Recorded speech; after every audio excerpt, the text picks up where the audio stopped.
1933 میں نادر شاہ والی افغانستان کی دعوت پر وہ افغانستان گئے۔ اس سفر میں سید سلیمان ندوی اور سر راس مسعود جو سر سید احمد خان کے پوتے ہیں وہ بھی ان کے ساتھ تھے۔ اس سفر میں انہوں نے حکیم سنائی اور سلطان محمود غزنوی کے مزارات پر حاضری بھی دی۔ عمر کے آخری سالوں میں ڈاکٹر علامہ محمد اقبال کی صحت خاصی خراب رہنے لگی تھی۔ 1935 میں وہ برقی علاج کے لیے بھوپال گئے۔ نواب حمید اللہ خان والی بھوپال نے ان کے لیے 500 روپے ماہوار وظیفہ بھی مقرر کر دیا تھا، جس کے باعث وہ وکالت سے آزاد ہو گئے۔ بالآخر مالک حقیقی کا بلاوا آ پہنچا اور وہ 21 اپریل 1938 کو اس جہان فانی سے اس جہان آخرت کو سدھار گئے۔ بادشاہی مسجد لاہور کے پہلو میں سیڑھیوں کے قریب ان کا مزار ہے۔ اردو زبان میں ان کے جو مجموعہ کلام ہیں وہ ہیں بانگ درا جو کہ 1924 میں منظر عام پر آیا۔ بانگ درا کے بعد بال جبریل یہ 1935 میں چھپی کتاب، اور ضرب کلیم 1936 میں، اور ارمغان حجاز 1938 میں۔ ڈاکٹر علامہ محمد اقبال کے یہ اردو کلام کے مجموعے ہیں۔ ارمغان حجاز کا ایک حصہ اردو کے علاوہ فارسی کلام پر بھی مشتمل ہے۔ ان کا فارسی کلام اسرار خودی 1915 میں، رموز بے خودی 1918 میں، پیام مشرق، زبور عجم 1923 میں، جاوید نامہ 1932 میں، اور پس سے باعث کردہ اقوام شرق ماں مثنوی مسافر 1936 میں منظر عام پر آیا۔ مثنوی اسرار خودی اور رموز بے خودی بعد میں اسرار و رموز کے عنوان سے اکٹھی شائع ہوئیں، یعنی ان دونوں کو یکجا کر دیا گیا۔ اردو اور فارسی کلام کے علاوہ انہوں نے معاشیات کے موضوع پر بھی ایک کتاب تحریر کی جو 1903 میں کتاب الاقتصاد کے عنوان سے شائع ہوئی۔ اس کے علاوہ ڈاکٹر علامہ محمد اقبال نے مدراس یونیورسٹی کی دعوت پر جو خطبات دیے ان کا موضوع تھا تشکیل جدید الہیات اسلامیہ۔ اس موضوع پر انہوں نے 7 خطبات دیے تھے، وہ بھی انگریزی اور اردو میں کتابی صورت میں شائع ہو چکے ہیں۔ علامہ اقبال کا اردو اور فارسی کلام کلیات اقبال اردو اور کلیات اقبال فارسی کے نام سے اکٹھا بھی شائع ہو چکا ہے۔ ان کا وہ کلام جو انہوں نے قلم زد کر دیا تھا یا انہیں کاٹ دیا تھا اور اپنے کسی مجموعہ کلام میں شامل نہیں کیا تھا، وہ بھی سرود رفتہ اور باقیات اقبال کے نام سے مرتب ہو کر منظر عام پر آ چکا ہے۔ ڈاکٹر علامہ محمد اقبال نے اپنی شاعری کا آغاز روایتی غزل گوئی سے کیا تھا۔ وہ دوران تعلیم ہی لاہور کی ادبی محفلوں میں شریک ہو کر داد تحسین حاصل کرنے لگے تھے۔ ان کی ایک ابتدائی غزل کا یہ شعر خاص طور پر چونکا دینے والا تھا: موتی سمجھ کر شان کریمی نے چن لیے، موتی سمجھ کر شان کریمی نے چن لیے، قطرے جو تھے میرے ارک انفال کے۔ فن اور زبان سیکھنے کے لیے انہوں نے اس دور کے سب سے مقبول غزل گو داغ یعنی مرزا داغ کی شاگردگی اختیار کی، اور اس دور میں مرزا داغ کے رنگ میں نہایت ہی عمدہ غزلیں کہیں۔ بعد میں جب انہیں انجمن حمایت اسلام کے سالانہ جلسوں کے لیے قومی موضوعات پر نظمیں لکھنے کے مواقع ملے تو وہ نظم گوئی کی طرف مائل ہو گئے۔ علامہ اقبال کی شاعری کا یہ پہلا دور تھا جو 1901 سے لے کر 1905 تک پھیلا ہوا ہے۔ اس دور میں وہ وطن پرستی اور قدرتی مناظر کے دلدادہ نظر آتے ہیں۔ ان کی بہت ساری نظموں میں قدرت کے راز ہے سربستہ کے انکشاف کی تڑپ نظر آتی ہے۔ اس دور میں اہل وطن کو انہوں نے نفاق، تعصب اور تنگ نظری سے بچنے کی تلقین کی ہے۔ ان کی بعض نظموں میں حکمت، فلسفہ اور تصوف کی جھلکیاں بھی دکھائی دیتی ہیں۔ ڈاکٹر علامہ محمد اقبال کی شاعری کا دوسرا دور 1905 سے لے کر 1908 تک کا ہے، جب وہ اعلیٰ تعلیم کے لیے یورپ گئے۔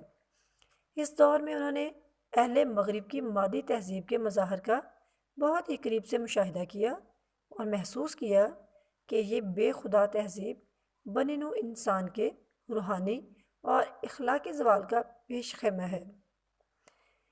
وہ ان عواقب سے بھی بہت خوف زدہ تھے جو ایشیا اور خاص طور پر عالم اسلام کو اس تہذیب کی تقلید سے پیش آ سکتے تھے۔ انہوں نے واضح الفاظ میں اعلان کیا کہ اس تہذیب کی جڑیں کھوکھلی ہیں اور یہ ایک روز اپنے خنجر سے آپ ہی خودکشی کرے گی۔ چنانچہ انہوں نے اہل اسلام کو اسلامی روایات کا دامن تھامنے کی طرف توجہ دلانی شروع کی۔ اس دور کی شاعری اگرچہ مختصر ہے لیکن ایک دکھ دل کی پکار ہے۔ اس میں غم و الم اور سوز و گداز ہے۔ وہ یورپ سے آئے تو یہ فیصلہ کر چکے تھے کہ اپنی شاعری کے ذریعے ملت اسلامیہ کو جہد مسلسل اور عمل پہم پر آمادہ کریں گے۔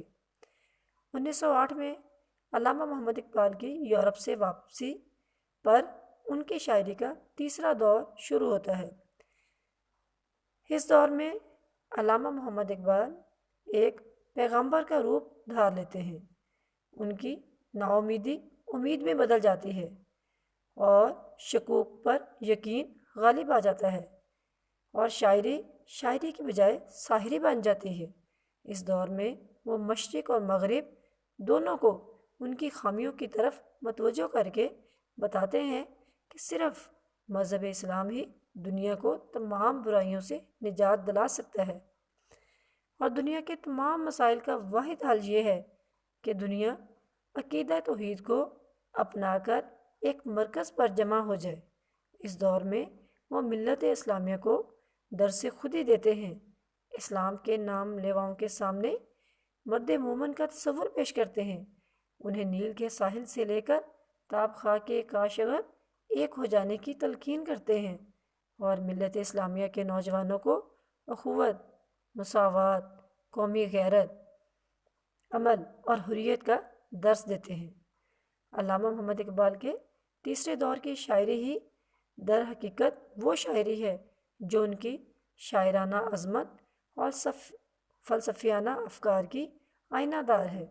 اسی کی بدولت وہ حکیم الامت کہلاتے ہیں اور اسی کی بدولت وہ شاعر مشرق کا لقب پاتے ہیں۔